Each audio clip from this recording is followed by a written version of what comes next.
जिसमें कोर्ट ने एससी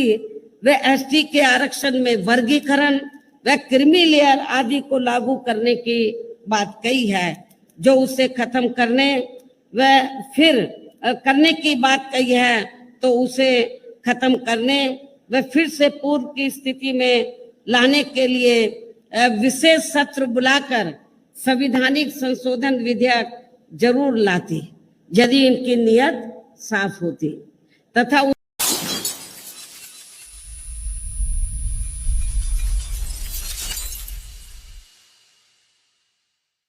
अब मेरा ये कहना है कि अपने देश को आजाद हुए व भारतीय संविधान को भी लागू हुए यहाँ बरसों बीत चुके हैं और इस लंबी अवधि में केंद्र व आपके हरियाणा प्रदेश में भी विभिन्न विरोधी पार्टियों की सरकारें रही हैं। लेकिन दुख की बात यह है कि इस दौरान आपके यहाँ हरियाणा प्रदेश में भी अधिकांश विरोधी पार्टियों की रही सरकारों में सर्व समाज में से दलितों, आदिवासियों, पिछड़े वर्गों, मुस्लिम व अन्य धार्मिक अल्पसंख्यकों के साथ साथ गरीबों, मजदूरों, किसानों, व्यापारियों एवं अन्य मेहनतकश लोगों का भी पूर्ण रूप से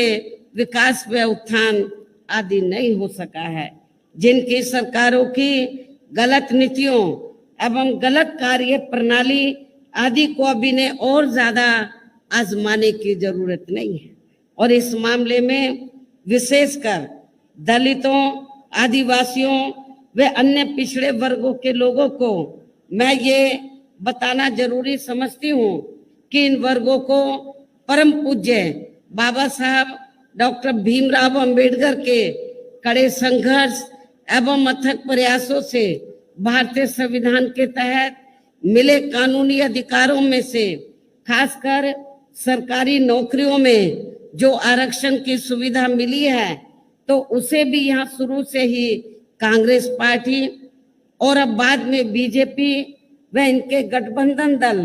तथा अन्य पार्टियों की भी रही सरकारों की जातिवादी सोच व मानसिकता के चलते इन्हें अभी तक भी आरक्षण का पूरा लाभ नहीं मिल पा रहा है। इन वर्गों के लोगों को अभी तक भी इन्हें आरक्षण का पूरा लाभ नहीं मिल पा रहा है और अब तो इनके इस आरक्षण को ये पार्टियां मान्य कोर्ट की आड़ में इसे प्रभावहीन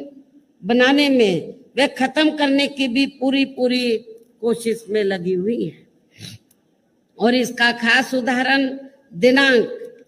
1 अगस्त 2024 को माननीय सुप्रीम कोर्ट का दिया गया निर्णय है, जिस पर कांग्रेस, बीजेपी व इनके सहयोगी दल अभी तक भी अपनी चुप्पी साधे हुए हैं। और इस संदर्भ में यदि केंद्र की भाजपा सरकार की व कांग्रेस की तथा इनके गठबंधन दलों की भी नीति व नियत साफ होती, तो फिर ये सरकार माननीय सुप्रीम कोर्ट के आरक्षण को लेकर आए निर्णय में जिसमें कोर्ट ने एससी व एसटी के आरक्षण में वर्गीकरण व क्रीमी लेयर आदि को लागू करने की बात कही है, जो उसे खत्म करने व फिर करने की बात कही है, तो उसे खत्म करने व फिर से पूर्व की स्थिति में लाने के लिए विशेष सत्र बुलाकर संवैधानिक संशोधन विधेयक जरूर लाती,